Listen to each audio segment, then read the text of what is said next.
Alhamdulillah, Alhamdulillah wa kafa wa salamun ala ibadihi allazina istafa amma ba'd. Fa'auzu billahi minash shaitanir rajim. Bismillahir rahmanir rahim.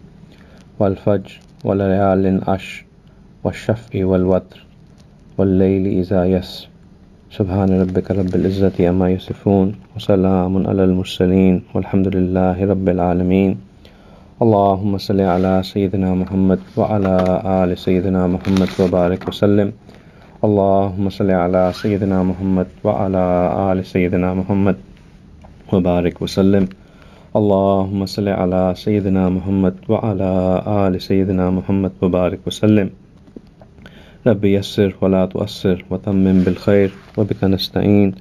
ربي زدني علما يا فتاح يا فتاح يا فتاح. Allah subhanahu wa ta'ala is extremely merciful, extremely kind, extremely loving, and especially extremely kind to His creation. And Allah subhanahu wa ta'ala does not want to put us in any trouble. Allah subhanahu wa ta'ala does not want us to suffer. Allah subhanahu wa ta'ala does not want us to have any reason that would subject us to any kind of difficulty or any kind of trouble or any kind of pain. In fact, whatever Allah subhanahu wa ta'ala does is actually khair, and it is only us who do not really realize that what khair Allah subhanahu wa ta'ala has in that thing for us. Because Allah subhanahu wa ta'ala is so kind, because Allah subhanahu wa ta'ala is so loving, He understands that the humans are weak. He understands that the humans not only have they weak within themselves because of the nafs that is created inside them, they're also weak because of an enemy which is unseen, the shaitan. And He realizes that the shaitan would try to pull us towards things which, first of all, shaitan would put us in our hearts fear of loss, fear of poverty, fear of unseen, fear of disgrace, fear of humiliation, fear of all kinds of other unsubstantiated things. And once that fear creeps into our heart, to overcome that fear and to secure ourselves, shaitan would make us do things which would actually cause us to fall in disgrace with Allah subhanahu wa ta'ala. Allah subhanahu wa ta'ala knows that when we do fall into prey to the various traps that are laid down by shaitan and the various traps that are laid down by our nafs, and when we become a victim of our own desires and we become a victim of our own temptations, then the connection with Allah subhanahu wa ta'ala becomes weak. As our nafs tends to grow bigger, fatter, the spiritual aspect of our personality becomes lower and lower and lower and weaker and weaker and weaker. So much so that it comes a point where spiritually we are so weak that we don't even feel like standing up in front of Allah subhanahu wa ta'ala.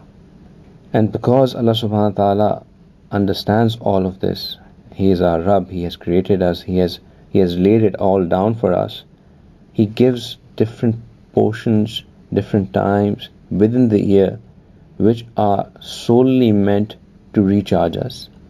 We just came out of Ramadan few months back, and building up to that Ramadan series, we kept on talking about that why the month of Ramadan is important, and we spoke about at what role the nafs plays and what role the shaitan plays, and how important is it for our ruh to gain the spiritual strength, for it to connect with Allah subhanahu wa ta'ala and become stronger, and for us to acquire that nur that helps us stay steadfast and remain connected with Allah subhanahu wa ta'ala. And we understood, if you recall, that in Ramadan, basically Allah subhanahu wa ta'ala has done all those things that are meant, or that are there, that are an enabler for giving us a spiritual boost. 30 days, every day has multiple boosters in it, which if we are willing to connect to, we can come out of it extremely elevated and extremely close to Allah subhanahu wa ta'ala.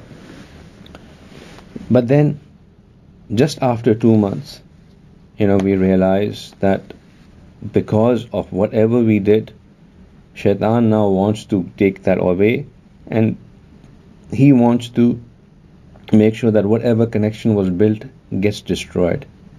And he comes and he is very intense in his attack.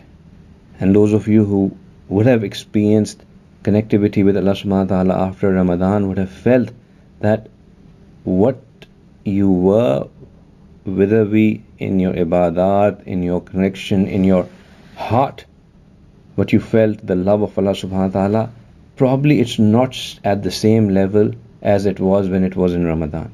It has diminished a bit, it has come down a bit. And now that it has come down, Allah subhanahu wa ta'ala says, I'll give you another 10 days which are a booster. And these 10 days are there to recharge you, to reconnect. Basically, it's like us using our mobile the whole day. Towards the end of the day, we need a recharge. We put it back in the plug and gets back up.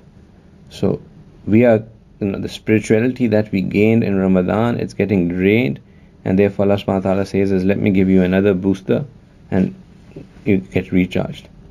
A very pertinent example from these days is that if you I was just reading this morning, maybe that's why it's on my mind, is that Pfizer is saying that maybe they need to get now a booster shot for those who have already taken 2 shots. Maybe now they are going to release a 3rd shot, and that will be called a booster shot. So if in case your immunity is coming down, you can now take a 3rd charge from them. Not that I'm relating this by any means with Pfizer, or am I promoting Pfizer, but I'm just saying that at times we need a booster just to gain that initial strength that we had initially would have acquired. So these 10 days of Zul Hajj are extremely, extremely, extremely important days.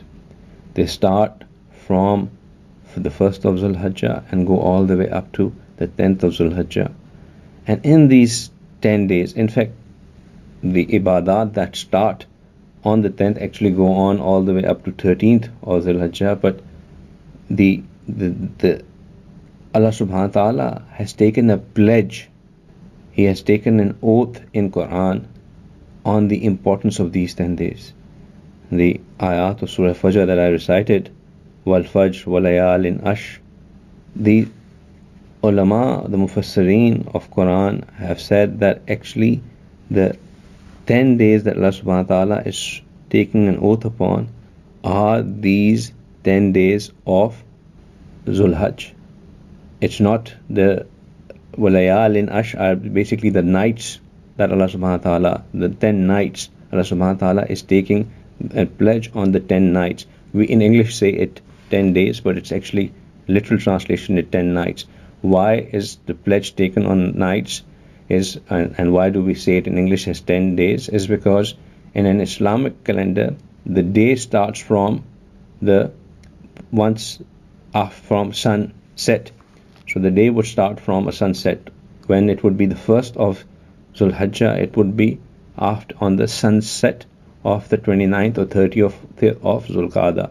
So that's when the 1st of Zul Hajj would start. And then that would remain all the way up to the Maghrib of the next day. So that's how the Islamic day starts. They start from the night and they go all the way up to the sunset. And the day is basically a follower of the night. So that's why the Layal in Ash is the nights of the 10 nights is being mentioned. But these 10 days or 10 nights, howsoever you wish to call them, are the days of Zul Hajj, and they are extremely, extremely well regarded from Allah subhanahu wa ta'ala.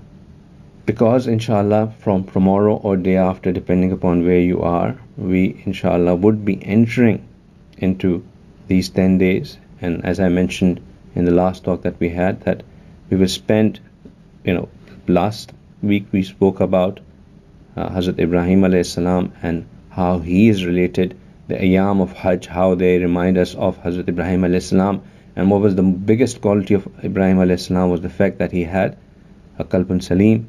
We spoke about what are the qualities that one must have to have a heart which is qalbun salim.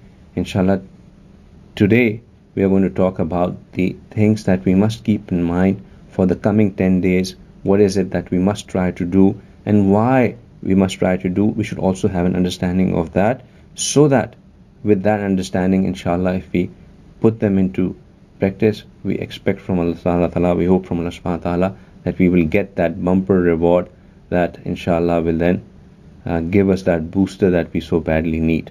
And the power of, and as I explained to you, that the power of these 10 days is that they have enough strength to take us all the way up to Ramadan. That's how powerful these 10 days are. So if we inshallah apply ourselves, hook ourselves, we can hope that we will get that booster that will take us all the way up to Ramadan, connected with Allah subhanahu wa ta'ala, hooked with Allah subhanahu wa ta'ala, and in our hearts filled with love of Allah subhanahu wa ta'ala. If I start talking about the importance of the 10 days, I already mentioned that from Quran perspective, Allah subhanahu wa ta'ala has taken a pledge, and if Allah subhanahu wa ta'ala has taken a pledge about something, then for sure that has to be important. Allah subhanahu wa ta'ala would not take a pledge on something if it was not of significance. Allah is taking a pledge upon these 10 days or nights, and hence they are extremely important. But this importance gets further highlighted when we look at the hadith in which Rasulullah sallallahu alaihi wasallam is saying, it comes in hadith that compared to the deeds done in the first 10 days of Zul Hajj, there is no other deed that is more beloved to Allah subhanahu wa ta'ala. In other words, that the deeds done in the 10 days of Zul Hajj are more beloved to Allah subhanahu wa ta'ala than any other action or deed done in any other time. And Sahaba Ikram Zil Ajma'in, they said that, Ya Rasulullah, even in the action of going in the path of Allah subhanahu wa ta'ala, as in even in going for jihad, even that is not more beloved to Allah subhanahu wa ta'ala than the actions done in the days of Zul Hajj. And Rasulullah sallallahu alaihi wasallam said that even jihad, even going out in the path of Allah subhanahu wa ta'ala, except that person goes in the path of Allah subhanahu wa ta'ala with all his wealth and with his own life, and he comes back with neither, means that he attains shahadat in that thing. So only that action is more beloved to Allah subhanahu wa ta'ala than the actions performed in the 10 days of Zul Hajj. So that's how important, that's how significant, that's how great these 10 days are. The actions done in these days are beloved to Allah subhanahu wa ta'ala that much. So inshallah, now that we are from tomorrow onwards entering into these 10 days, we must make it an effort to connect with Allah subhanahu wa ta'ala as much as possible. As a starting point, as a key takeaway as to what exactly should we be doing, I'll give you a list of few things, and then I'll inshallah go into the details and as to what those things are, and what we should be focusing on in this 10 days. Right now, before I do that, there are two kinds of actions that are beloved to Allah subhanahu wa ta'ala. One are the actions that are related to the worshipping of Allah subhanahu wa ta'ala, that are acts which are in worship of Allah subhanahu wa ta'ala, which are called Hukuk Allah. And then there are things which are done for the pleasure of Allah subhanahu wa ta'ala by serving the makhluk of Allah subhanahu wa ta'ala, especially the human beings, which are called Hukuk al-Ibad. Now, in these 10 days, the actions that are more valuable, that count more, are the actions that are in submission to Allah subhanahu wa ta'ala. A lot of people, when you tell them that, we must do some extra effort and extra good in these 10 days, a question comes in their mind, and it's a very logical question, valid question. It's not something to be discouraged, but a valid question is that, why is it that I should go and spend my time on a musalla? Why should I go and spend my time in fasting, or why should I be doing something XYZ when I can go and help people, when I can go and do some social work, when I can go and do relief work, when I can go and feed people, and so on and so forth, related to people. The answer to that question, and if you can understand this concept, it will make life very easier, is that there are certain days which are dedicated for certain purpose, and these 10 days, they have a purpose, and inshallah I'll explain and make you understand that all the things that are there are specifying a purpose that they are serving, and that specific purpose is related to submission to Allah subhanahu wa ta'ala. It does not mean that we must only just do Haqooq Allah and not focus on Haqooq al-Ibad at all. We must be, and spending in path of Allah subhanahu wa ta'ala, helping others, giving charity, doing some welfare work, all of that is also good. But if we have to give priority to, if we have to choose between Haqooq Allah and Haqooq al-Ibad in this month, in these 10 days, we have to give preference to the ibadat that are related to fulfilling or submission to Allah subhanahu wa ta'ala. Does that make sense? Right? Now, what are the things then we should do which are more pleasing to Allah subhanahu wa ta'ala? It comes in Hadeeth. So now, obviously, the faraid are faraid. The faraid are faraid. So we must not, at any point in time, we should ensure that there is no compromise whatsoever on our faraid. And what are the faraid that are there in these 10 days? The 5 salahs. The 5 daily salah is the only fard that is there in these 10 days, and we must, everything else is conditional. It depends upon whether you can fulfill that, whether you have the means, whether it may or may not be fard on you. But what is fard on every person who has reached the age of maturity is salah. We must make sure that we are doing our salah, we and our family members. We must encourage our family members who have reached the age of maturity as well, that they too should be praying as well. Inshallah, if because of our instructions, because of our prompting, they start praying, the reward of that would come back to us as well. So because it is such highly rewarding these 10 days, we must try to get that reward as well. So praying 5 times salah is a must. That's not even an optional thing. That's not even to think about. Rather, I would say that if we don't do this, and if we are doing other things, then we are not really doing anything. Because if we are not doing the basics, the foundation, then anything else which is on top does not really count. So on top of our 5 prayers, now from here on is what we must try, and we must try to do over and above. And that means that if we pray 5 times a day in our house, we must make an effort to go and pray 5 times in masjid. If we pray 5 times a day in masjid, then we must make an effort to go and pray 5 times in masjid with takbir-e-ula. Right? And if nothing else, we must try to make an effort to pray 5 times the Isha prayer and the Fajr prayer in masjid, because the one who has prayed Isha and Fajr in Jamaat, it is as though he has prayed the entire night. So at least these 2 prayers we must make an effort. We should make an effort every day to do this, but at least in these 10 days, with the niyyah that if we do them in these 10 days, inshallah Allah will give us tawfiq to do them throughout the year. We must make an effort to do them. Right? Number 2, after we have done our faraid, the nawafil that are prayed, the tahajjud, the shab bedari, the standing at night, you would be surprised to hear this if you don't know this already, that it comes in Hadeeth that the person who does Qiyamul Layl in these nights, he gets the reward of praying in Laylatul Qadr. He gets the reward of Laylatul Qadr. So 10 rewards of Laylatul Qadr in these 10 nights we can get if we make it a point to get up at night and pray. But of course, if we hadn't prayed our Isha, and we are skipping our Isha and we are praying Laylatul Qadr, that counts for this much, right? Because on Fard is your foundation. But if we are, alhamdulillah, doing the faraid, then we must make it an effort to pray Qiyamul Layl. And Qiyamul Layl doesn't need to be that you pray 20 rakahs and do 1.5 juz.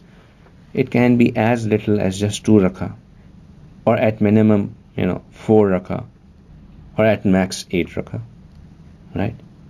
Outside of Ramadan, the max Rasulullah prayed in Qiyamul Layl was 8 rakah. So we must also say, at least, if we can't do that much, then 2 rakah or 4 rakah. Let's just try with that. But every night, before Fajr, between Isha and between sleeping and Fajr, let's try to pray 4 rakah, with the intention that inshallah I will get, if I do this sincerely for Allah subhanahu wa ta'ala, I hope from Allah subhanahu wa ta'ala that I will get the reward of praying Laylatul Qadr. Now in Ramadan, we learn that how important or how significant Laylatul Qadr is. Remember the great rewards associated with Laylatul Qadr, right? 80 years of worship, and we calculated that, how great a reward that is compared to our entire lifetime. But in Ramadan, we didn't know which night is Laylatul Qadr. We were guessing, is it 21st, 23rd, 25th, 27th, 29th, or some opinion is it that it could be any of the last 10 nights. Some was like it can be between, it is just 25th. So many opinions, so many different. Over here, no confusion whatsoever. Clearly stated that the one who does Shab Qadr, who does Laylatul Qadr, who does the praying at night, Qiyamul Layl, he gets the reward of Laylatul Qadr. A huge reward, not to be underestimated, not to be taken lightly, right? So we must make an effort to pray in these nights. Now, praying alone is one thing, but another thing that comes handy with it, one is that we're just standing up and praying as a salah. The other is doing the tilawat of Quran. Tilawat of Quran is a great way of connecting with Allah subhanahu wa ta'ala. If we can put in the effort to finish the entire Quran in these 10 days, that's excellent. 3 a day, very much possible. A lot of people, alhamdulillah, I know, have done it in Ramadan. They did 3 Quran in Ramadan, which meant that they were doing 3 a day, and they could do it. It's just pushing yourself a bit more, and it also means that we are giving up more on our social media interactions. If we do that, inshallah, we can take out that time. The same phone can be used for reciting Quran, for doing the Quran recitation, but 3 a day is a possibility, can be done, but full Quran can be finished, and inshallah, that's a very, very, very rewarding. So Quran is another one. Number 1 was Qiyamul Layl. Number 2 is recitation of Quran. Number 3 is fasting. It comes in Hadeeth that the one who fasts in these 10 days, each day of fasting gives him the reward of the full year of fasting. So you fast the first 9 days, not the 10th day. The 10th day is the day of Eid. So you don't fast the 10th day, you fast the first 9 days. Each day of fasting gives you a reward of the whole year of fasting. So you get rewards of 9 years of fasting. That's how significant it is. And remember, I was telling you that these 10 days are enough to give us a booster for the whole year. This is why it is. That look at the amounts of rewards that we are getting for that. So if we do it with the pure intention, it will give us enough rewards. Starting from tomorrow, this check, I don't know if it is, I think at least in the way, first is tomorrow. I don't know what it is in the rest of the places. So, and I'll still be confirming if it in UAE it is first is tomorrow or not, but right now I think that it is. So starting from tomorrow, it can be that we will have we can fast for the next 9 days, and each day, inshallah, if we do so, we get a reward of fasting the whole year. On the 9th, if you do not, if for whatever reasons, and there can be hundreds of reasons and can all be valid reasons, if you do not fast the first 8 days, then the 9th day, which is the day of Arafah, right? On that day, it is very, very, very rewarding to fast. Rasulullah never missed that fast. And it comes in Hadeeth that Rasulullah had said that the one who fasts on the 9th day, Allah subhanahu wa ta'ala forgives his full 1 year past sins and also 1 year in future sins. Past sins for 1 year and future sins of 1 year are forgiven. So fasting for on the day of Arafat has that great an importance. You get forgiveness for full 1 year of past and 1 year of future sins. Now, which kind of sins are these? These are your saghira sins, the minor sins. The major sins require us to do istighfar and then they are forgiven.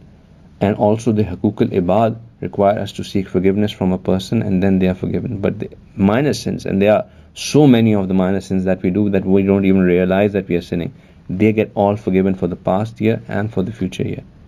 So we should, inshallah, try to do the fasting on the 9th at minimum. If anybody is doing Hajj, which I doubt anybody of one of us is doing, unless we are in Saudi Arabia, and alhamdulillah, we have gotten the chance to go and visit and be called for Hajj. That's extremely good. Then Rasulullah did not fast on the 9th when he was at Hajj. So for obedience of that, we do not, if we are in Arafat, we don't fast. Now there comes a question in people's mind that, at times in Saudi the dates are different compared to us and us living elsewhere in Pakistan, India or other countries. So if the day of Arafah over there is different, do we fast according to the day of Arafah in Saudi, or do we fast the day of Arafah where we are, as in we do fast 9th where we are, or we follow Saudi? The answer is, like it is in Ramadan, you follow where you are, and inshallah Allah's rahmat is very wide. You will get the reward as per what you are following, as per your location. So don't worry about that. Then the third thing, so this are 3 things already done. First thing was qiyam. Now second thing, so first thing was faraiz. Linked with faraiz was qiyam and praying in Jamaat, Isha and Fajr. Second thing was Quran, Tilawat Quran. Third thing, the fasting, right? Fourth thing that Allah subhanahu wa ta'ala really likes, these 10 days, as I said, they're all about praising Allah subhanahu wa ta'ala, doing the, proclaiming the greatness of Allah subhanahu wa ta'ala. They are all about proclaiming the greatness of Allah subhanahu wa ta'ala.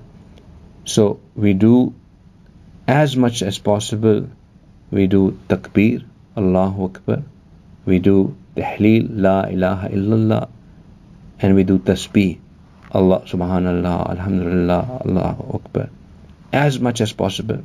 In fact, the Sahaba Ikram ajma'in, in these 10 days, they would spend majority of the time doing takbir, Allahu Akbar, la ilaha illallah, wallahu Akbar, Allahu Akbar, walillahil hamd. This is takbir that is done throughout the 10 days. There is another takbir that is called takbir at-tashriq, which is done from 9th Fajr to 13th Asr. I'll talk about that shortly. But now I'm talking about starting from 1st to all the way up to the 13th, doing as much takbir as possible. Sayyidina Umar radiallahu ta'ala anhu, he would go out to the market area and he would say this, Allahu Akbar, la ilaha illallah, Allahu Akbar, walillahil hamd. And he would say it loudly, and then everybody in the market would start echoing it, and they would say the same. So and this sunnah is dying in us. We must try to revive this sunnah. The one who revives the sunnah gets to be with Rasulullah like this on the Day of Judgment. So we must try to revive the sunnah. It's an opportunity for us to revive the sunnah, to do as much takbir as possible. I'll tell you another thing. In fact, I'll tell you 2 things. I'm conscious that I want to finish all of this within 50 minutes because last time people got a bit stressed when I went a bit over an hour. So I'll keep it under an hour inshallah this time. But few important things to keep in mind, that why this month is what these 10 days are all about, proclaiming the greatness of Allah subhanahu wa ta'ala. If you think about that, the biggest ibadat that happens in these 10 days is the ibadat of Hajj, right? In fact, the whole month is named after that ibadat that takes place in the starting from 8th, 9th, 10th, all the way up to 13th, that particular events that take place in that days. That ibadat is a special ibadat that is linked to special days. That ibadat is a special ibadat that is linked to special days. If you go into those places, the places that you go into for the ibadat of Hajj is you go to Mina, you go to Arafah, you go to Muzdalifah, you come back to Mina, you do Jamarat, and then you go for Tawaf Ziyarat, and you come back, you stay in Mina further. All of these things that you're doing, and each night you're going and doing Jamarat, all of these things that you're doing, if you do them outside of Hajj, outside those days of Hajj, you go and stay in Mina, you will not get any reward. But staying in those days of that have been described by Allah subhanahu wa ta'ala and doing as Allah has mentioned, they give us a special reward. Hajj is such a great ibadat that the one who does a Hajj, whose Hajj is accepted, is like the one who has just been born. That's how powerful that Hajj is as an ibadat.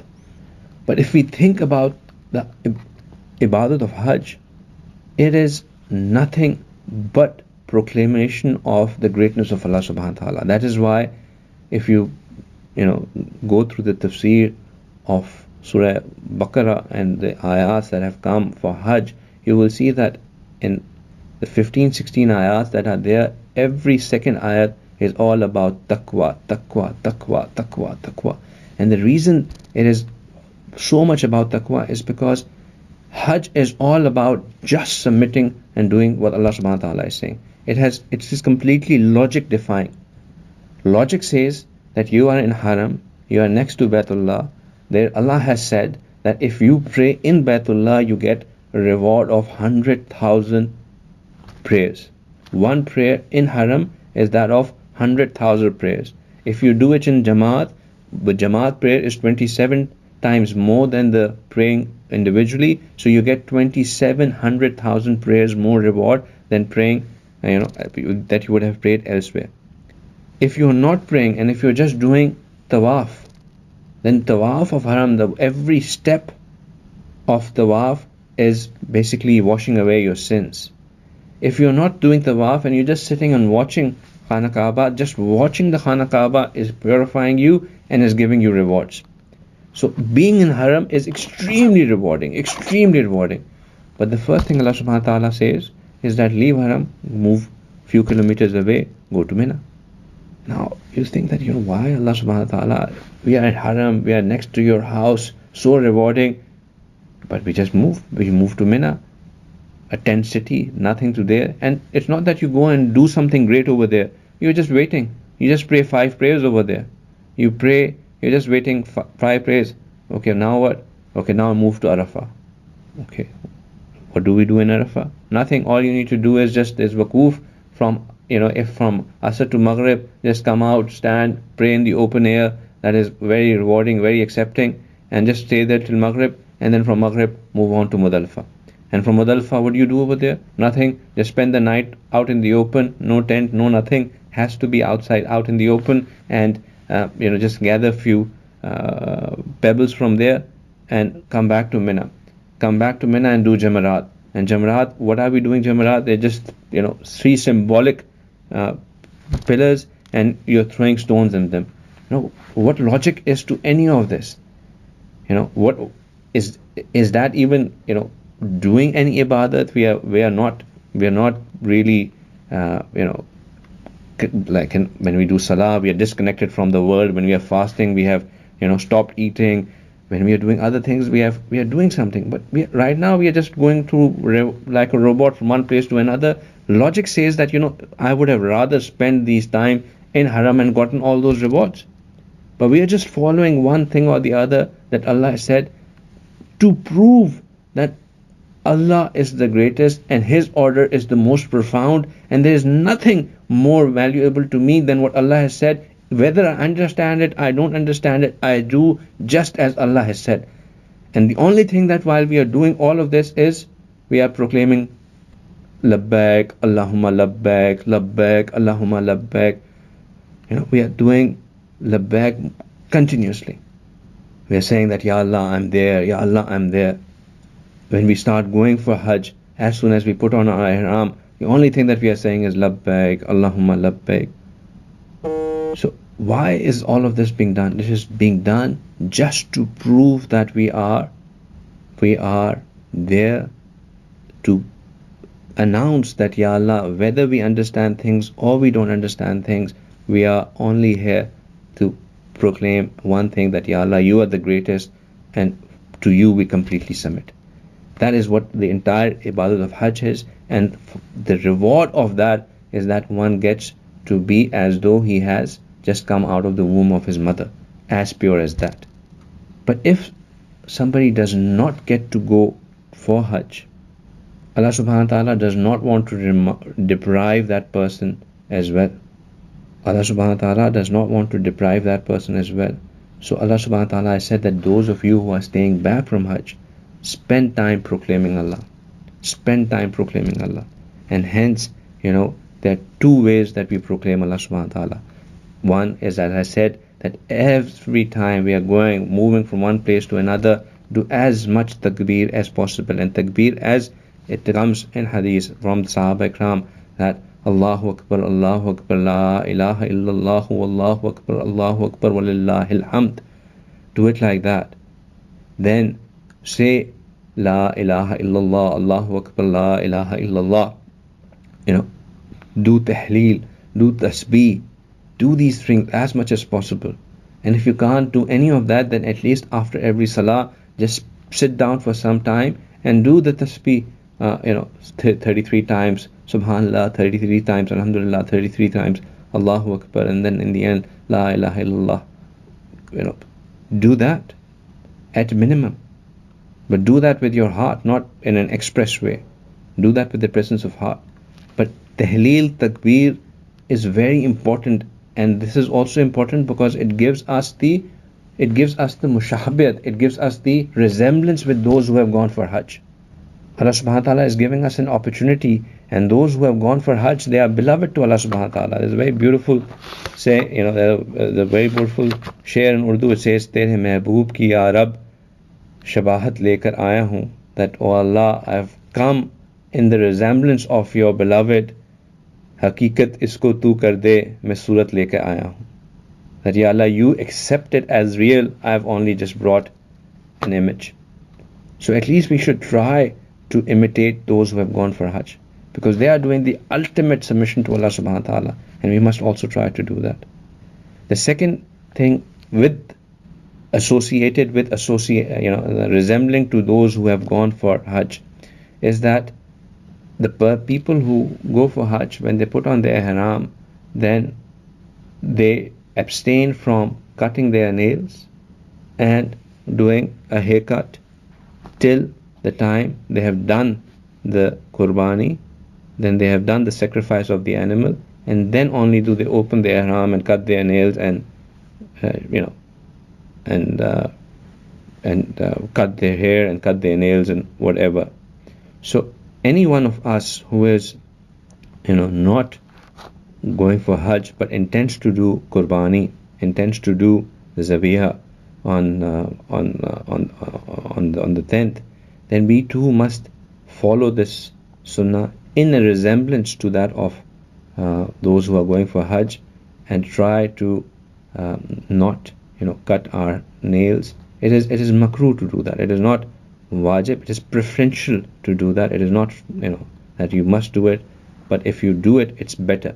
You must not cut your nails, you must not cut your hair, and you must not even trim your mustache.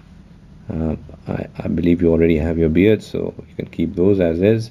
Don't trim them as well, but just stick to that for the 9 up to the time that you have done your Qurbani. Once you have done your Qurbani, then you can cut your nails and cut your hair and cut whatever you want. Not yourself though, right? Now, so I don't know, I've lost count as to how many things I've told you already. The next thing that we must do is another important thing that happens is the Qurbani itself. Now, this Qurbani is also a very, very rewarding act, which is done as a means of expressing our submission to Allah subhanahu wa ta'ala, just as Sayyidina Ibrahim alayhi salam had done. And we spoke about that at length in the previous lecture, that how great it was when Ibrahim alayhi salam, what a great submission it was from Ibrahim alayhi salam and Ismail alayhi salam, when based on a dream that Ibrahim alayhi salam saw, they agreed that we will go ahead and sacrifice Ismail alayhi salam. Ismail alayhi salam fully submitted to it, Ibrahim alayhi salam fully submitted to it, and Allah subhanahu wa ta'ala replaced Ismail alayhi salam with a goat and with a sheep, and then we follow that sunnah from that point in time. So this is another important thing. Again, there is no logic to it. Logically it makes any sense that why are we millions worth of animals and millions of animals in quantity get sacrificed on this one day. There's no logic to it. The only logic to it is that it is an order of Allah subhanahu wa ta'ala, and we are submitting to Allah subhanahu wa ta'ala. And Qurbani is not even that you sacrifice and then use that meat. Qurbani is up to a point as soon as the throat is split. That is when your Qurbani is done. Now what you do with that meat is your prerogative. You eat it yourself, you give it to somebody, that's or you divide it between yourself and somebody. That's your prerogative. To Allah subhanahu wa ta'ala, it's only one thing, and that is why when we do the Qurbani, when we do the Zabihah, what we do is that we put the animal in the direction of Qibla, and before we recite Kul inna salati wa nusuki wa mahyaya wa mamati lillahi rabbil alameen, and then we say Allahu Akbar, Allahu Akbar, and do the Zabihah of the animal. So, and we do it, and there are all the other rulings related to Qurbani, that what kind of animal should it be, and how we should have an association, an affiliation with that animal. All of that, it's in its own self, but it is an extremely important thing that we must do. If we have the means to do it, if we have the istitat to do it, then we must do Qurbani. We must do Qurbani. And if we can't do a goat ourselves, then at least put a share in the cow. But if we can't do even that, then that's also fine. We're not even obligated to do it. There's nothing to feel bad about. But if we can, then we must.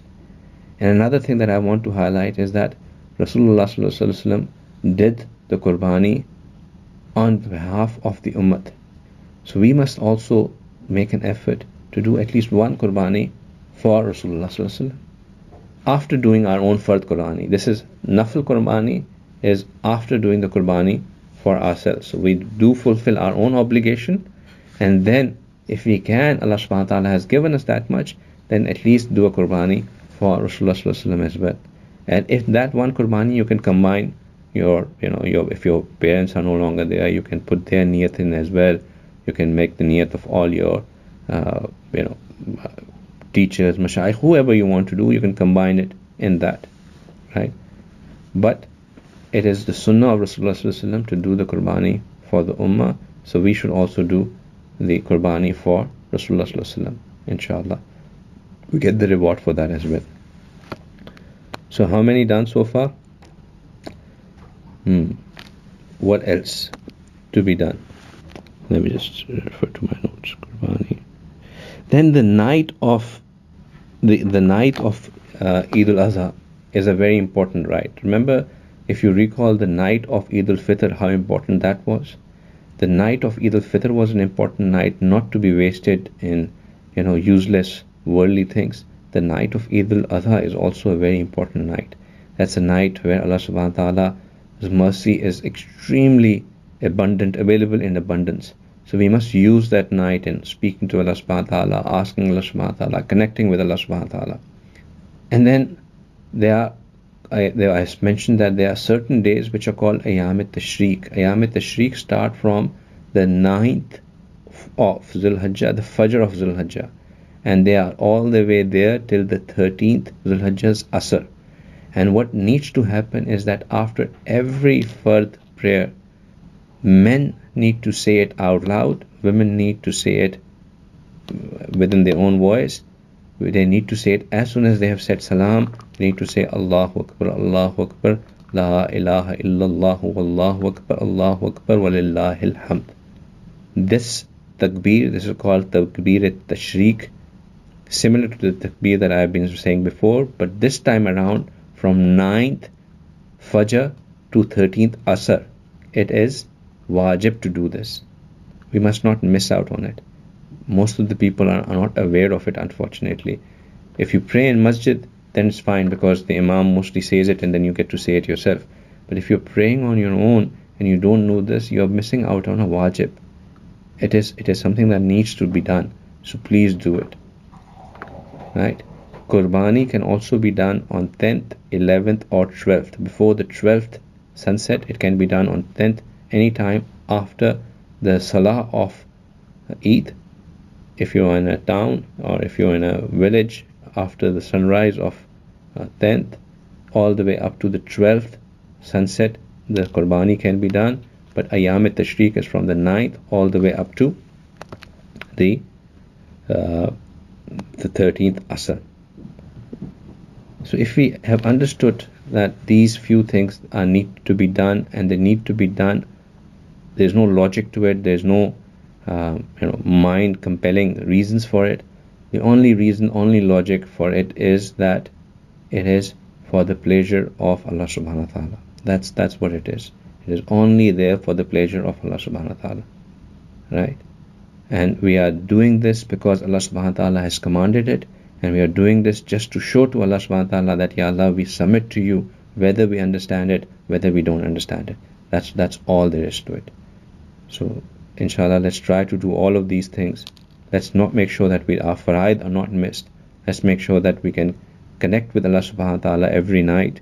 Let's make sure that we connect with Allah subhanahu wa ta'ala through Quran.